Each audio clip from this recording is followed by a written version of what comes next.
pagi teman-teman dimanapun berada. Kembali saya di sini Wayan Tinggal Cana.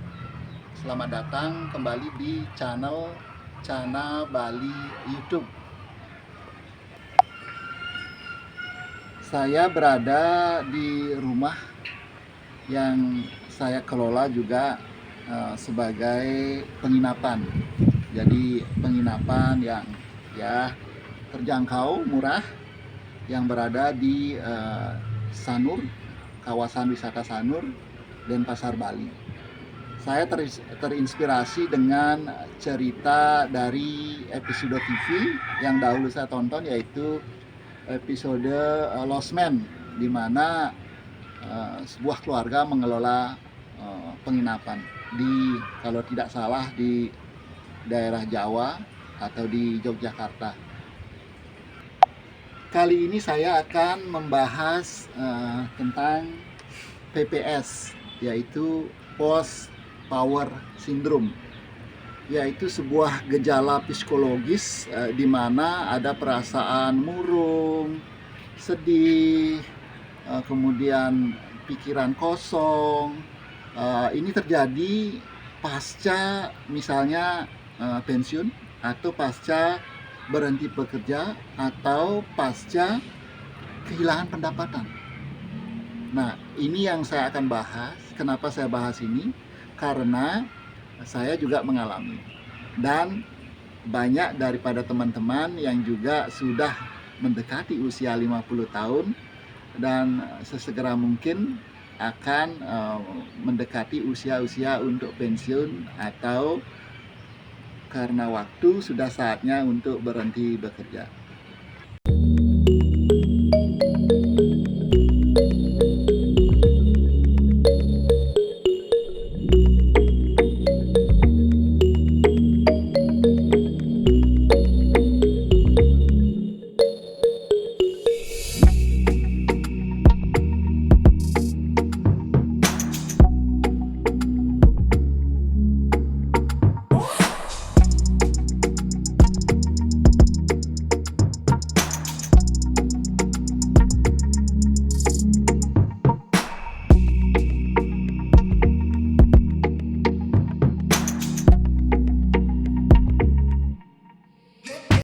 Saya pernah bertemu dengan teman yang dulu saya ajak bekerja di Nusa Dua, di sebuah hotel berbintang 5 di Nusa Dua.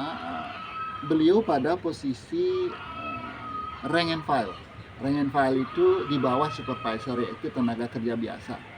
Nah, ketika saya bertemu beberapa bulan yang lalu atau setahun yang lalu, di sana beliau menyampaikan beliau mengalami dampak dari post power syndrome itu. Secara psikologis beliau terserang. Lalu saya memohon kepada beliau untuk bisa datang ke rumahnya di daerah Batu Bulan, di Kota Gianyar. Saya datangi, lalu saya mengobrol di sana. Banyak hal yang saya dapatkan. Jadi post power syndrome itu tidak hanya dialami secara psikologis oleh level-level pekerjaan tertentu karena terjadinya perbedaan kenikmatan hidup yang dihadapi, tetapi juga pada level-level biasa. Walaupun mereka pada tatanan rank and file, ketika mereka terbiasa bekerja, terbiasa beraktivitas, lalu oleh sebab hal, misalnya karena pensiun, lalu harus berhenti bekerja dan diam di rumah, nah inilah dampak psikologisnya. Banyak hal yang bisa terjadi, yaitu mereka akan depresi, mereka akan stres, mereka akan merasa tidak berharga, dan lain-lain. Untuk teman saya yang di Batu Bulan ini, saya lakukan pendampingan dengan memotivasi beliau untuk berkegiatan, karena ini satu-satunya cara untuk mengatasi post power syndrome, yaitu berkegiatan.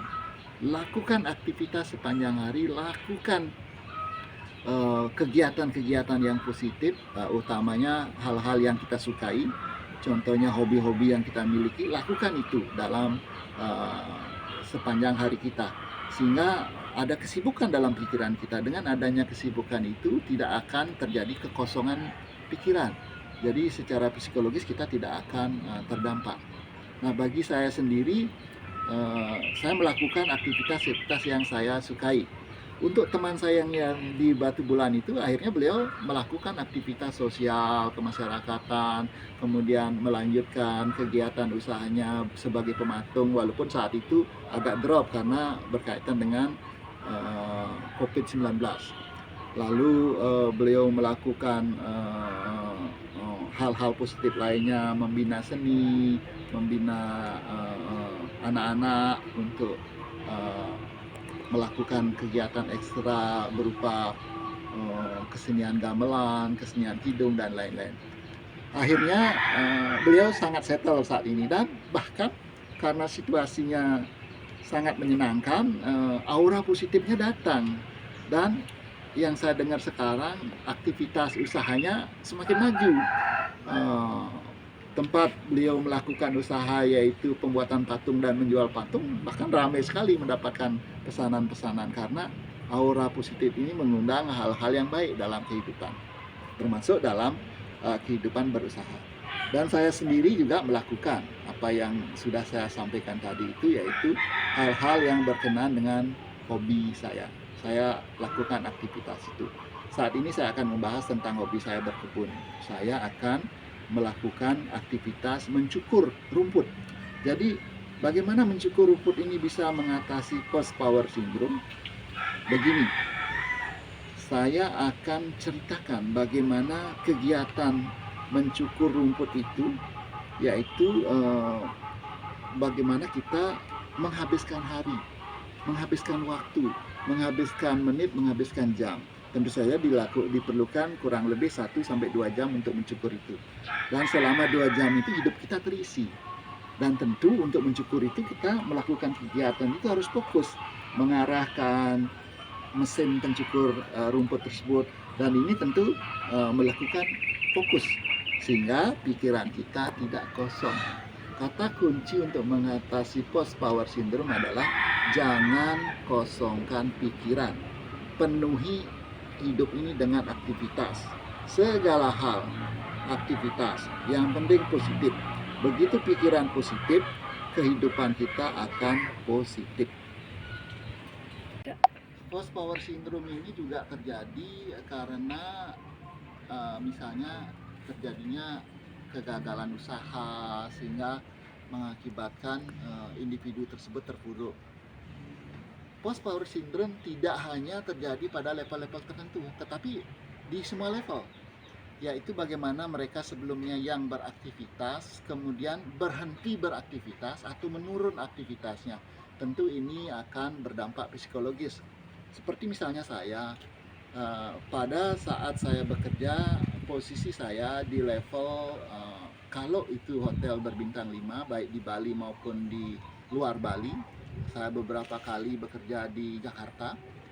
Posisi saya adalah asisten dari manajemen. Paling tidak posisi saya ada di levelan divisi manajer. Jadi manajer divisi, bukan departemen head lagi. Tetapi kalau saya di hotel kecil atau resort atau properti yang tidak berbintang, saya umumnya memegang posisi manajemen langsung, yaitu bagaimana saya sebagai operational manager mengelola. Nah, tentu kesibukan saat saya bekerja itu banyak sekali dan aktivitas saya sangat padat dari pagi sampai bahkan malam, melewati malam. Dan segala fasilitas itu, advantage itu melekat pada diri saya sebagai pekerja. Ada kemudahan-kemudahan yang saya dapatkan, kemudahan-kemudahan berupa tempat untuk menginap, kemudian fasilitas makan, fasilitas lainnya yang cukup menyenangkan. Nah, ketika saya berhenti bekerja, secara otomatis fasilitas itu tentu tidak saya miliki lagi karena saya sudah tidak bekerja lagi. Nah, ini yang kadang bisa menimbulkan situasi depresi.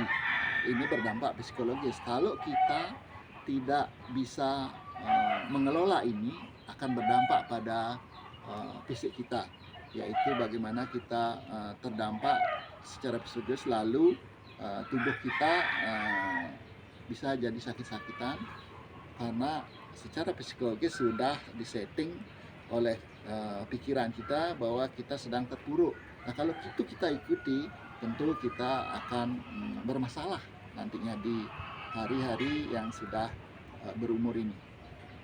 Teman, ini adalah alat cukur sederhana yang saya miliki, sangat sederhana sekali, tetapi sangat andal.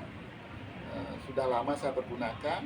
Ini buatan UK, jadi dari harga tidak begitu mahal, tapi kualitasnya, kalau luar negeri biasanya barang-barangnya berkualitas. Jadi saya akan memotong rumput-rumput yang ada di sini, ya. Ini adalah rumput yang akan saya potong, ya. Saya akan melakukan pemotongan rumput. Saya tes dulu. Jadi pada posisi ini kabel-kabel harus sudah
Nah, ini adalah hasil dari cukur rumput yang kita lakukan tadi.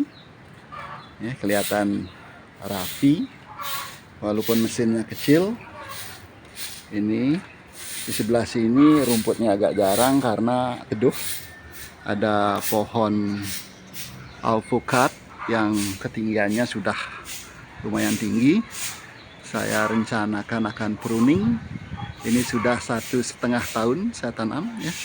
Sedangkan di sisi di bawahnya, di sisi sampingnya, rumput itu tumbuh dengan subur karena adanya juga faktor matahari. Apalagi di sisi sebelah sini yang langsung terkena matahari. Ini adalah cucu saya yang ikut bersih-bersih karena dia juga senang berkebun, namanya Dika. Dia juga senang dan suka sekali berkebun. Ini hasil dari cukur rumput secara langsung. Secara tidak langsung, ini adalah juga salah satu cara untuk mengatasi post power syndrome dengan berkegiatan, sehingga pikiran kita menjadi tidak kosong. Dengan tidak kosongnya pikiran memungkinkan kita untuk berpikir positif dan memungkinkan tidak terkontaminasi oleh perasaan-perasaan negatif yang rentan menimbulkan depresi. Demikian teman-teman yang saya hormati dimanapun berada, semoga video ini bermanfaat. Salam rahayu untuk kita semua. Cuaca nampak mendung. Saya juga memiliki pohon alpukat lagi satu. Post power syndrome itu terjadi, dan yang saya alami adalah ketika saya berhenti bekerja, karena umum diketahui oleh teman-teman di Bali, kontrak kerja kita bersifat tidak permanen, yaitu ada kontraktual agreement di mana masa kerja antara kisaran 1 tahun, 2 tahun, dan selanjutnya kalau kita dinilai bagus akan dilanjutkan. Tetapi ketika kita tidak berkualitas atau kurang memenuhi target, ya tentu banyak pengganti. Kenapa banyak pengganti? Karena banyak ada potensi-potensi generasi-generasi muda yang memiliki skill di bidang pariwisata yang juga menunggu pekerjaan-pekerjaan yang ada.